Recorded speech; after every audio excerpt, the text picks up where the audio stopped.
हैं तो कुछ बातें अच्छी नहीं भी हो रही। ये वो दिवस है जो हम सबको याद दिलाता है कि हमारे लिए हमारी मनः स्थिति अच्छी बनी रहे, हमारा मन हमेशा कुछ अच्छा करने के लिए प्रेरित रहे। तो इसके लिए जरूरी है कि हम मन से जिंदगी को जिए। तन और मन अगर अच्छे हैं तो जो मानसिक स्वास्थ्य है वो जाहिर सी बात है बहुत अच्छा रहेगा। आज हमारी कोशिश है कि हम आपको बताएं कि क्या कुछ हमें करना चाहिए कि हमारा मन अच्छा रहे, हम मानसिक तौर पर डिस्टर्ब ना हो। आजकल इतने मेंटल डिसऑर्डर्स हो रहे हैं और जो ये मन है ना, चंचल मन, कभी खुश हो जाता है, कभी गमगीन हो जाता है, तो कभी कुछ सोचता ही नहीं, एकदम शून्य हो जाता है। तो ऐसा सब क्यों होता है? क्या आप जानना चाहेंगे कि ये सब स्थितियाँ कैसे बन पड़ती हैं? तो हम आज आपकी मुलाकात करवा रहे हैं डॉक्टर कपिल शर्मा से। डॉक्टर कपिल साइकियाट्रिस्ट हैं और उनसे अच्छा आपको कौन बताएगा कि कैसे संभाल कर रखें इस प्यारे से मन को। मन अच्छा तो जिंदगी चंगी, है ना? तो चलिए गुड मॉर्निंग कहते हैं डॉक्टर कपिल शर्मा को। Doctor Kapil, good morning. Good morning ma'am. जी डॉक्टर कपिल शर्मा, जैसे कि हमने अपने श्रोताओं को बताया और आपने भी सुना कि आज हम बात करेंगे हमारी मनःस्थिति की, हमारे मन की, हमारी मेंटल हेल्थ की। तो आप पहले तो श्रोता को ये समझाइए कि हम लोग अपनी शारीरिक यानी फिजिकल हेल्थ की तो बहुत चिंता करते हैं, लेकिन हमारा ये जो मन है इसके बारे में थोड़ा कम सोचते हैं। तो बताइए मेंटल हेल्थ आज के दौर में क्यों सिग्निफिकेंट है? सबसे पहले तो श्रोताओं को नमस्कार। ये जो चीज है ना, ये आपने बहुत ही अच्छे तरीके से बता दी है वैसे तो, लेकिन बीइंग अ साइकियाट्रिस्ट मैं कुछ और बातें बताना चाहूंगा। जी, अपन जिस मानसिक स्वास्थ्य दिवस के बारे में आज बात करने जा रहे हैं, ये बहुत ही इम्पोर्टेंट टॉपिक दिन प्रतिदिन बनता जा रहा है। जब भी हम किसी भी व्यक्ति से, आम व्यक्ति से अगर ये पूछते हैं कि स्वास्थ्य का मतलब क्या होता है, तो वो यही कहता है कि हाँ भी ठीक है, शरीर सही है, मेरा कोई दिक्कत नहीं है, कोई फिटनेस में और मैं कहीं कोई प्रॉब्लम नहीं है, भाग दौड़ कर सकता हूँ, ये कर सकता हूँ, काम कर रहा हूँ, सब कर रहा हूँ। लेकिन किसी भी व्यक्ति से जब ये पूछा जाता है कि मानसिक स्वास्थ्य भी तो इसी का एक हिस्सा होता है, तो वो कहते हैं हाँ हाँ हाँ बिल्कुल बिल्कुल, हाँ मेंटली भी बिल्कुल सही होना जरूरी है जी। तो सबसे इम्पोर्टेंट बात यह कि 100 में से 20% लोग तो आपको ये भी बोले कि तन और मन दोनों स्वस्थ होने से, बट 70 to 80% लोग आज भी मन वाला जो पार्ट है ना उसको मिस करते रहते हैं। किसी से भी पूछते हैं तो सबसे पहले ये बोले हाँ मैं फिजिकली फिट हूँ, बट मेंटली जो टॉपिक है ना वो इग्नोर्ड है। जी, आपने बहुत अच्छी बात कही कि आम जन अपनी फिजिकल हेल्थ पे तो बहुत ध्यान देता है, जरा सा पैर में दर्द तो दवाई, लेकिन अपने जहन के बारे में नहीं सोचता। और आजकल जितना प्रेशर बढ़ रहा है, डॉक्टर साहब आप क्या कारण मानते हैं कि ये जो मानसिक स्ट्रेस बढ़ रहा है दिन पर दिन, इसके पीछे कौन कौन से मुख्य कारण हैं? कहाँ तक हमारी लाइफस्टाइल जिम्मेदार है इसके लिए? देखिए बिल्कुल सही कहा आपने।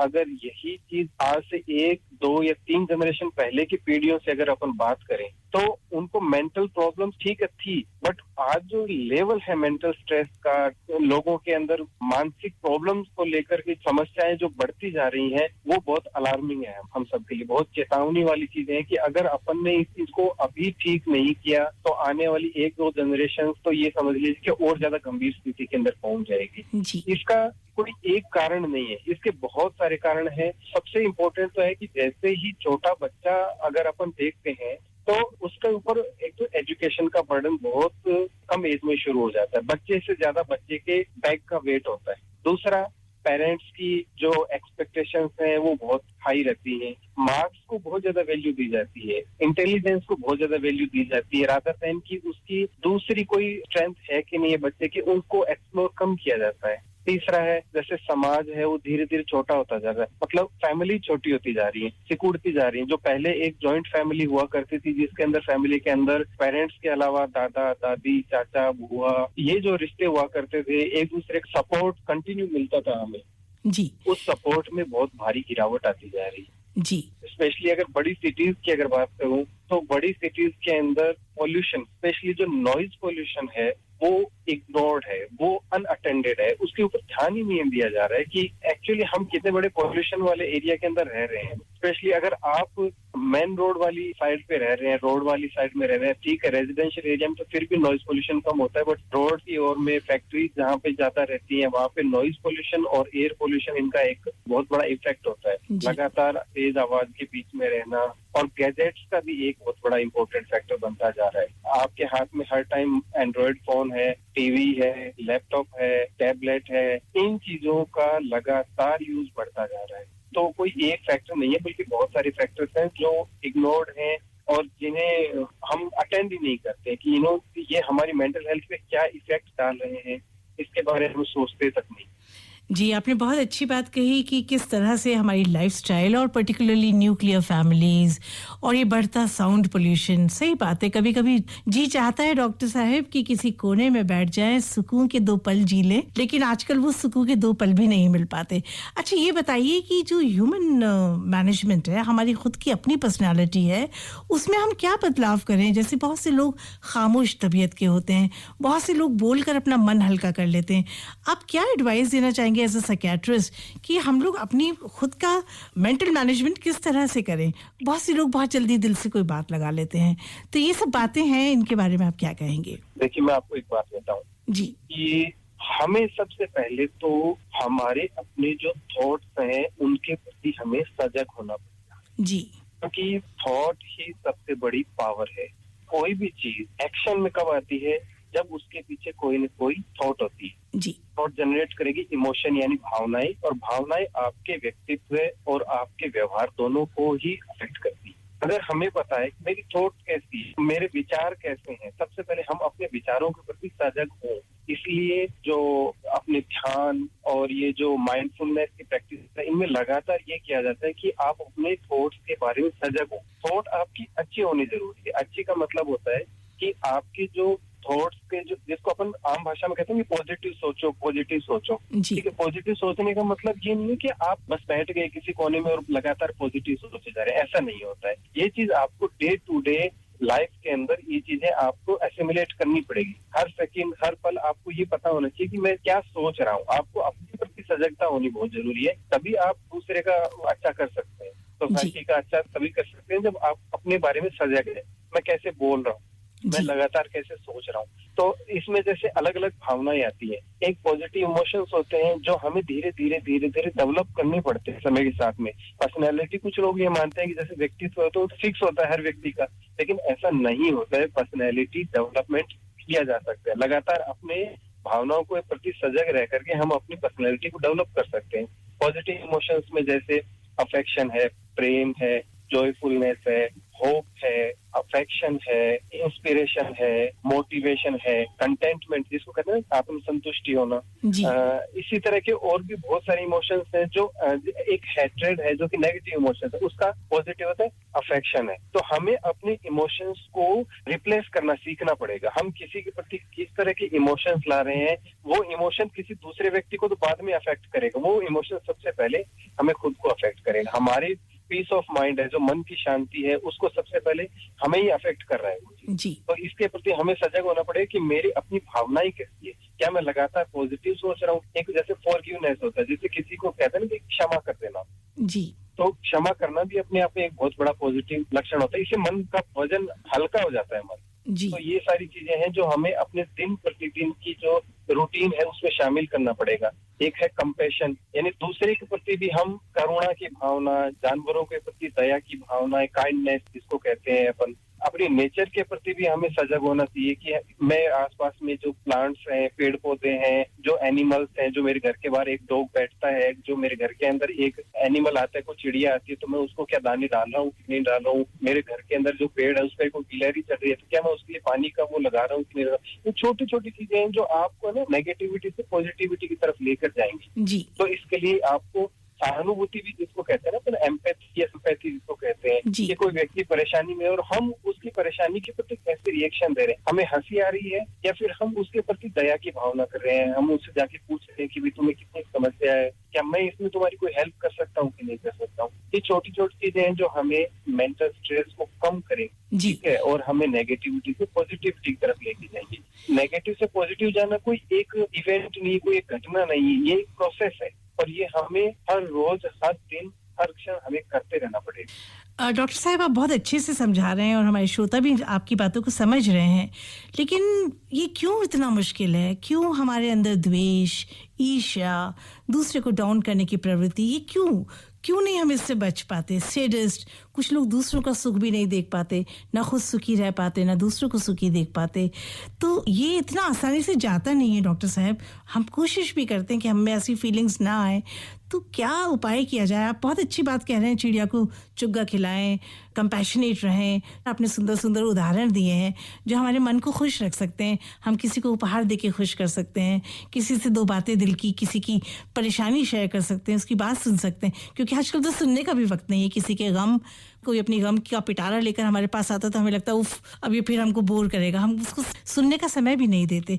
तो इतना आसान नहीं होता डॉक्टर साहब। तो इसके लिए कैसे ये डेवलप करें हम कि हम हमेशा हेल्दी स्पिरिट में रहें? में एक तो जो मुझे फील होती है शुरू से ही कि हमारी जो एजुकेशन सिस्टम है उसके अंदर इन चीजों को इम्पोर्टेंस नहीं दी जाती जी। हमारे एजुकेशन सिस्टम में इम्पोर्टेंस मार्क्स को दी जाती है जी। बजाय कि उस व्यक्ति का कैरेक्टर कैसा, जो बच्चा हम डेवलप कर रहे हैं वो मार्क्स में तो आउट ऑफ 195% ला रहा है, लेकिन एक्चुअली उसका नेचर कैसा है। वो बच्चा एक बहुत बड़ा अफसर भी बन सकता है, लेकिन हो सकता है कि उसकी नेचर वास्तव में खराब। उसका कैरेक्टर डेवलपमेंट, कैरेक्टर बिल्डिंग जो है ना, वो एक नेशन बिल्डिंग की प्रोसेस है। अगर आपके 100 बच्चे हैं, 100 के 100 बहुत इंटेलिजेंट है, लेकिन उनका कैरेक्टर स्ट्रांग नहीं, उनके अंदर ह्यूमैनिटी वाली, स्पिरिचुअलिटी वाली फीलिंग्स नहीं है, जिन बातों पे अपन डिस्कशन की, वो अगर फीलिंग्स उसके अंदर नहीं है उन बच्चों के अंदर, तो आने वाले टाइम में वो भारत के, देश के या इस वर्ल्ड के जो नागरिक बनने जा रहे हैं, वो इस वर्ल्ड को क्या देंगे? जी।